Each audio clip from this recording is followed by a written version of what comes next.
নবম শ্রেণীর ছাত্রছাত্রীরা, আজ তোমাদের সামনে তুলে ধরব ধ্বনি ও ধ্বনি পরিবর্তন এই অধ্যায়ের অন্তর্গত তৃতীয় পাঠ। আজ ধ্বনি ও ধ্বনি পরিবর্তন এই অধ্যায়ের অন্তর্গত তৃতীয় পাঠ। আমরা পূর্ব পাঠে ধ্বনির বিভাগগুলি কী কী, অর্থাৎ স্বরধ্বনি, ব্যঞ্জনধ্বনি ইত্যাদি সম্পর্কে বিস্তারিত আলোচনা করেছি।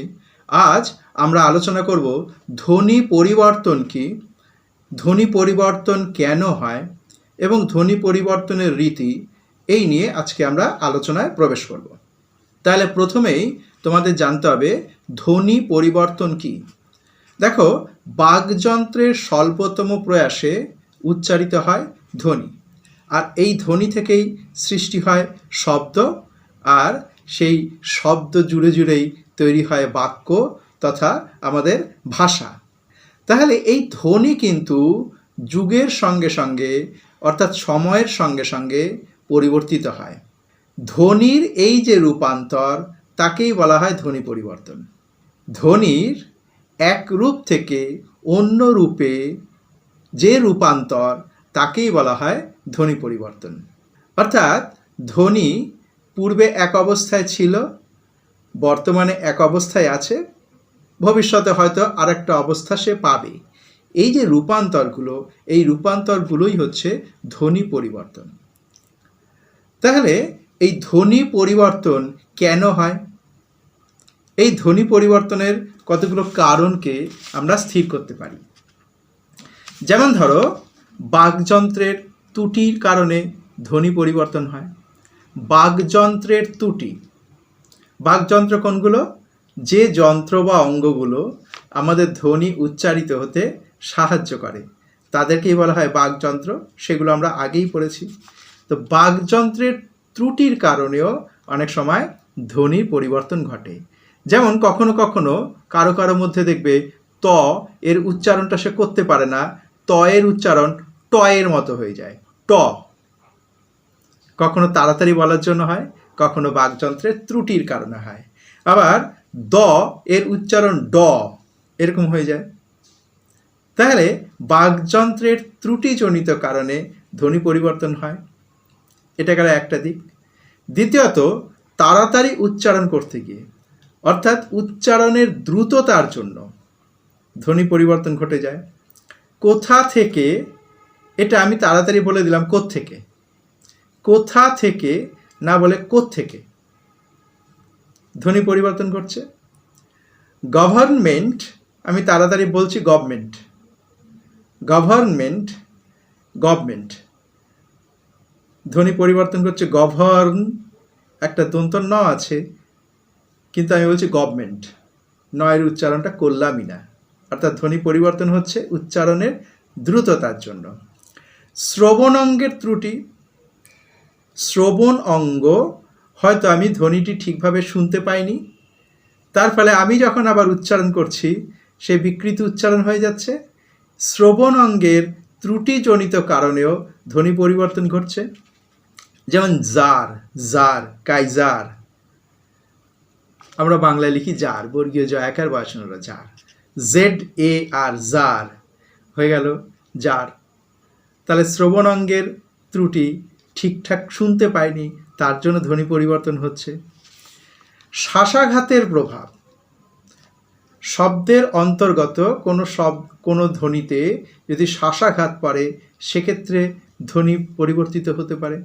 যেমন ধরো গামোছা, আমরা বলছি গামছা, ওকারটা লুপ্ত হয়ে গেল, গামোছা হয়ে গেল গামছা। তাহলে এখানে গামোছা, মাঝখানে যে ম আছে সেখানে একটা শ্বাসাঘাত পড়ছে, তার প্রভাবে কি হচ্ছে, ও স্বরধ্বনিটা লুপ্ত হয়ে যাচ্ছে, হচ্ছে গামছা। তাহলে শ্রবণাঙ্গের ত্রুটি হলো, শ্বাসাঘাতের প্রভাবে হলো। আবার কখনো কখনো ভৌগোলিক বা আঞ্চলিকতার প্রভাবেও ধ্বনি পরিবর্তন হয়, ভৌগোলিক বা আঞ্চলিকতার প্রভাবেও ধ্বনি পরিবর্তিত হয়। যেমন ধরো, আমরা বলি শশীবাবু, কেউ কেউ বলে শশীবাবু, স তালিবর্ষায়ের উচ্চারণটা দন্তে স এর মতো হয়ে যাচ্ছে, উচ্চারণগত কারণেও ধ্বনি পরিবর্তন হয়, ভৌগোলিক বা আঞ্চলিকতার প্রভাবে ধ্বনি পরিবর্তন হয়। তাহলে ধ্বনি পরিবর্তনের কারণগুলো কি কি সংক্ষেপে কিভাবে বলতে পারি? প্রথমত, বাকযন্ত্রের ত্রুটিজনিত কারণ। দ্বিতীয়ত, দ্রুত উচ্চারণের ত্রুটি। তৃতীয়ত, শ্রবণাঙ্গের ত্রুটি। চতুর্থত, শ্বাসাঘাতের প্রভাব। এবং পঞ্চম, ভৌগোলিক বা আঞ্চলিক প্রভাব। এইভাবে নানান প্রভাবের ফলে কিন্তু ধ্বনি পরিবর্তন হয়। এবার এই ধ্বনি পরিবর্তনের রীতি বা নিয়ম, অর্থাৎ যে পদ্ধতিতে ধ্বনি পরিবর্তন হচ্ছে, এবার আমরা আসব ধ্বনি পরিবর্তনের রীতি বা নিয়ম। ভাষাবিজ্ঞানের যে শাখায় ধ্বনির রূপান্তর, আমরা আগেই জানি ধ্বনির রূপান্তর ঘটছে, ভাষাবিজ্ঞানের যে শাখায় এই আলোচনা করা হয় তাকেই বলা হয় ধ্বনিতত্ত্ব। আর একটু স্পষ্ট করে বলি, ধ্বনি উচ্চারিত হয় বাকযন্ত্রের সাহায্যে। কিভাবে ধ্বনি গড়ে ওঠে, কিভাবে ধ্বনি গড়ে ওঠে, ধ্বনি পরিবর্তন হয় কিভাবে, বা কিভাবে ধ্বনির রূপান্তর ঘটে, ভাষাবিজ্ঞানের যে শাখায় এই সব কিছু নিয়ে আলোচনা করা হয় তাকেই বলা হয় ধ্বনিতত্ত্ব। আরেকবার বলি, কিভাবে ধ্বনি গড়ে ওঠে, ধ্বনি পরিবর্তন হয় কিভাবে, বা কিভাবে ধ্বনির রূপান্তর ঘটে, ভাষাবিজ্ঞানের যে শাখায় এই বিষয়ে আলোচনা করা হয় তাকেই বলা হয় ধ্বনিতত্ত্ব। তাহলে এবার আমরা প্রবেশ করব ধ্বনি পরিবর্তনের রীতি, অর্থাৎ ধ্বনি পরিবর্তন কীরকমভাবে হয়। আমরা আগেই জানি কি স্বরধ্বনি এবং ব্যঞ্জনধ্বনি। আজকে শুরু করব স্বরধ্বনি ঘটিত পরিবর্তন। স্বরধ্বনি ঘটিত পরিবর্তন পরবর্তী স্তরে, পরবর্তী অংশে আলোচনা করব ব্যঞ্জনধ্বনি ঘটিত পরিবর্তন। তাহলে স্বরধ্বনি ঘটিত পরিবর্তনগুলো কিন্তু অনেক রকমের হয়। স্বরধ্বনি ঘটিত পরিবর্তন সেটাও কিন্তু বেশ কয়েকটি প্রকারে ভাগ করা যায়। যেমন ধরো স্বরভক্তি, অপিনিহিতি, অভিশ্রুতি, স্বরসঙ্গতি, স্বরাগম, স্বরলোপ ইত্যাদিভাবে কিন্তু স্বরধ্বনি পরিবর্তনগুলো ঘটে। তাহলে স্বরধ্বনির পরিবর্তনের রীতিগুলি কি? স্বরভক্তি, অপিনিহিতি, অভিশ্রুতি, স্বরসঙ্গতি, স্বরাগম, স্বরলোপ, এই রকমভাবে স্বরধ্বনির পরিবর্তনগুলো ঘটতে পারে। আজকে আমি শুরু করব স্বরভক্তি। স্বরধ্বনি পরিবর্তিত বা স্বরধ্বনি ঘটিত যে পরিবর্তনের যে রীতি, তার প্রথমটি আজকে আমি আলোচনা করছি স্বরভক্তি।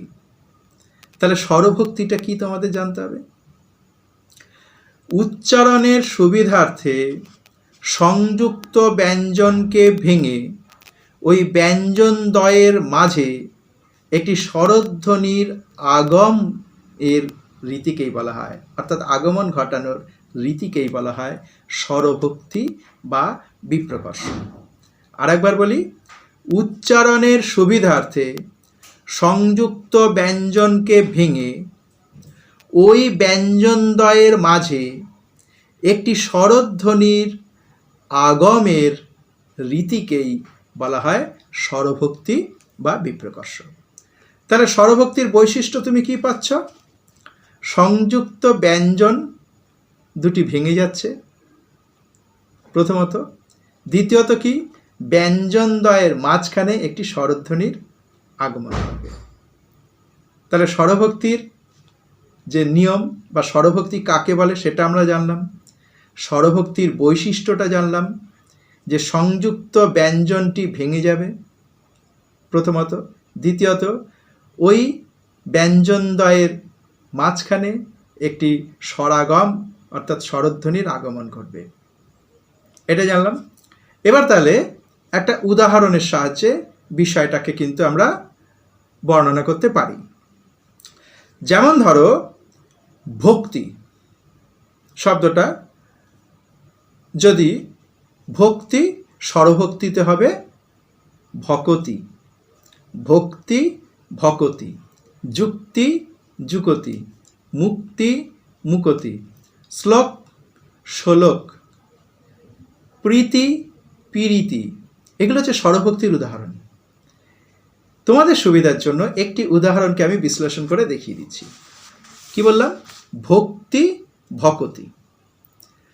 তাহলে ভক্তি শব্দটা বিশ্লেষণ করো। ভ ভ হসন্ত যোগ অ যোগ ক যোগ ত, ক ত এর মধ্যে হসন্ত থাকবে কারণ এগুলো হচ্ছে ব্যঞ্জন ধ্বনি, যোগ ই। আমি বর্ণ বিশ্লেষণ করলাম বা ধ্বনি বিশ্লেষণ করলাম। ভক্তি, আবার বলছি, ভ যোগ অ যোগ ক হসন্ত যোগ ত হসন্ত যোগ ই, ভয়ের নিচেও হসন্ত পড়বে, এটা হচ্ছে ভক্তি। এখানে যুক্ত ব্যঞ্জন কোনটা? কয় তয়। এবার স্বরভক্তি যখন হচ্ছে তখন কি হয়ে যাচ্ছে? ভ ক তি, অর্থাৎ ভ হসন্ত যোগ ক হসন্ত, ভ হসন্ত যোগ অ যোগ কয় হসন্ত যোগ অ যোগ তয় হসন্ত যোগ ই। তাহলে ভক্তি ক আর ত, তার মাঝখানে দেখো একটা অ চলে এসেছে, ভ ক তি। তাহলে ওই যে যুক্ত ব্যঞ্জনটা ভাঙলো, অর্থাৎ কয় তয় যে যুক্ত ব্যঞ্জন ছিল, সেই কয় তয় যুক্ত ব্যঞ্জনটা ভেঙে কি হয়েছে? ক আর ত। এবার ক আর ত, তার মাঝখানে দেখো একটা অ চলে এসেছে। তাহলে এটা হলো স্বরভক্তি। তাহলে স্বরভক্তি উদাহরণটা আমি বুঝিয়ে দিলাম। ভক্তি ভকতি কিভাবে হলো? ভ আর ক এই যে যুক্ত ব্যঞ্জন ছিল, ভক্তি ক আর ত, কয় তয় যে যুক্ত ব্যঞ্জন ছিল, সেই যুক্ত ব্যঞ্জনটা ক আর ত দুটো ধ্বনিতে বিভক্ত হয়েছে, তাদের মাঝখানে একটা অ চলে এসেছে। তাহলে এটা হলো স্বরভক্তি। ঠিক একই রকম মুক্তি মুকতি, যুক্তি যুকতি, শ্লোক শ্লোক, প্রীতি পীরিতি ইত্যাদিগুলো হবে। তাহলে আমরা যে বলেছিলাম যে যুক্ত ব্যঞ্জনের মাঝখানে স্বরধ্বনির আগমন ঘটে, সেটা হলো। এবার দেখো স্বরভক্তি যখন আমরা বললাম তখন দেখো বলেছি একে স্বরভক্তি বা বিপ্রকর্ষ বলে। তাহলে একটা প্রশ্ন হতে পারে যে স্বরভক্তিকে বিপ্রকর্ষ কেন বলা হয়? স্বরভক্তিকে বিপ্রকর্ষ কেন বলা হয়? অথবা ঘুরিয়ে তোমাকে বলে দিল যে যুক্তি যুকতি, এক্ষেত্রে বিপ্রকর্ষের উদাহরণ এটি কেন? তাহলে স্বরভক্তিকে বিপ্রকর্ষ কেন বলা হয়? তাহলে আমাদের জানতে হবে বিপ্রকর্ষ আসলে কি। বিপ্রকর্ষ শব্দের অর্থ হচ্ছে দূরত্ব বা ব্যবধান। বিপ্রকর্ষ শব্দের আবিধানিক অর্থ দূরত্ব বা ব্যবধান।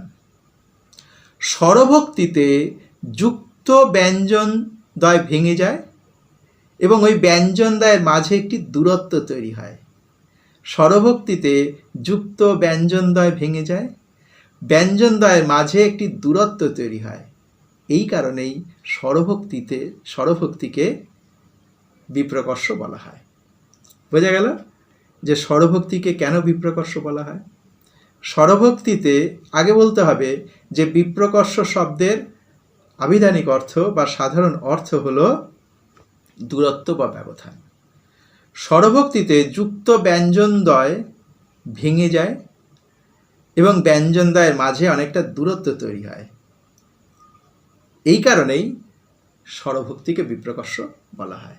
ছাত্রবন্ধুরা বুঝতে পারলে? এবার এই স্বরভক্তিতে আরেকটা জিনিস কি হয়, যুক্ত ব্যঞ্জন তো ভেঙে গেল, মাঝখানে কি এলো? একটা স্বরধ্বনির আগমন ঘটলো। এই কারণে স্বরভক্তিকে মধ্য স্বরাগমও বলা হয়। তাহলে এটা আবার ঘুরিয়ে প্রশ্ন হতে পারে যে স্বরভক্তিকে কেন মধ্য স্বরাগম বলা হয়? আবার সেই ওখান থেকেই তুলি। স্বরভক্তিতে যুক্ত ব্যঞ্জনদ্বয় ভেঙে যায়, ব্যঞ্জনদ্বয়ের মাঝে একটি স্বরধ্বনির আগমন ঘটে। ব্যঞ্জনদ্বয়ের মাঝে একটি স্বরধ্বনির আগমন ঘটে। যেহেতু ব্যঞ্জনদ্বয়ের মাঝে স্বরধ্বনির আগমন ঘটছে, এই কারণেই স্বরভক্তিকে মধ্য স্বরাগম বলা যেতে পারে। তাহলে আজকে আমরা আলোচনা করলাম স্বরভক্তি নিয়ে। স্বরভক্তি কাকে বলে, স্বরভক্তির বৈশিষ্ট্য কী, স্বরভক্তির সাধারণ অর্থটা জেনে রাখো। ভক্তি অর্থাৎ বিভাজন। এখানে ভক্তি কথার অর্থ হচ্ছে বিভাজন। আর স্বর অর্থাৎ স্বরধ্বনি, স্বরধ্বনির মাধ্যমে ব্যঞ্জনদ্বয়ের বিভাজন ঘটছে। তাহলে স্বরভক্তি কথার সাধারণ অর্থ হলো স্বরধ্বনির মাধ্যমে বিভাজন, এটা হচ্ছে সাধারণ অর্থ। তাহলে স্বরভক্তি কী বা কাকে বলে, স্বরভক্তির বৈশিষ্ট্য কী, স্বরভক্তির উদাহরণ বুঝিয়ে দাও, উদাহরণের সাহায্যে স্বরভক্তি বিষয়টি বুঝিয়ে দাও। স্বরভক্তিকে বিপ্রকর্ষ কেন বলা হয়, স্বরভক্তিকে মধ্য স্বরাগম কেন বলা হয়, কয়েকটি স্বরভক্তির উদাহরণ দাও। তাহলে এই স্বরভক্তিতে আমরা দেখলাম স্বরধ্বনির আগমন ঘটছে। এটা কখনো কখনো অকারের আগমন ঘটে, যেমন ভক্তি ভকতি অকার এসেছে, শক্তি শকতি অকার এসেছে। কখনো কখনো ইকারের হস্যইকারের আগমন ঘটে, যেমন ধরো প্রীতি পিরীতি ইকারে এসছে, মিত্র থেকে মিত্তির হস্যইকার এসছে। হস্যৌকারের আগমন ঘটতে পারে, যেমন ধরো ভ্রু ভুরু, ভ্রু ভুরু, এটা হচ্ছে মুক্তা মুকুতা, মুক্তা মুকুতা হস্যৌকারের আগমন ঘটছে। একারের আগমন ঘটতে পারে, ধ্যান ধ্যান, ধ্যান ধ্যান, গ্লাস গেলাস। এক্ষেত্রে এগুলো সব স্বরভক্তির উদাহরণ। কোথাও অকার, কোথাও ইকার, কোথাও উকার, কোথাও একার এর আগমন ঘটছে। ওকারের আগমন ঘটতে পারে, শ্লোক শ্লোক, শ্লোক শ্লোক। তাহলে এইভাবে স্বরভক্তিতে স্বরধ্বনির আগমন ঘটছে যুক্ত ব্যঞ্জনের, ব্যঞ্জনদ্বয় ভেঙে যাচ্ছে, ব্যঞ্জনদ্বয়ের মাঝখানে স্বরধ্বনির আগমন ঘটছে। কখনো কখনো অয়ের আগমন, কখনো ইয়ের আগমন, কখনো হস্যৌকারের আগমন, কখনো একার, কখনো ওকারের আগমন ঘটছে। তাহলে আজকে স্বরধ্বনির বিস্তারিতভাবে আলোচনা করলাম, এবং এখান থেকে কি কি প্রশ্ন হতে পারে সেগুলো আলোচনা করলাম। যে ধ্বনি পরিবর্তনের কারণগুলি কি, ধ্বনি পরিবর্তনের রীতিকে কয় ভাগে ভাগ করা যায় ও কি কি, স্বরধ্বনি ঘটিত ধ্বনি পরিবর্তনের রীতিগুলি কি, স্বরধ্বনি ঘটিত ধ্বনি পরিবর্তনের রীতিগুলি কি, সেই বিষয়ে আলোচনা করতে গিয়ে আমরা বিপ্রকর্ষ বা স্বরভক্তি আলোচনা করলাম। স্বরভক্তি কাকে বলে, স্বরভক্তির বৈশিষ্ট্য কী, উদাহরণের সাহায্যে স্বরভক্তি বিষয়টি বুঝিয়ে দাও। স্বরভক্তিকে বিপ্রকর্ষ কেন বলা হয়, স্বরভক্তিকে মধ্য স্বরাগম কেন বলা হয়, স্বরভক্তিতে কোন কোন স্বরধ্বনির আগমন ঘটতে পারে, দু একটি উদাহরণ দাও। তাহলে ছাত্র বন্ধুরা, আজ ধ্বনি ও ধ্বনি পরিবর্তন এই অধ্যায়ের তৃতীয় পাঠের আলোচনা আজ এখানেই শেষ করলাম। তৃতীয় পাঠে মূল বিষয়বস্তু ছিল স্বরভক্তি। তাহলে তৃতীয় পাঠের আলোচনা আমরা এখানেই শেষ করলাম।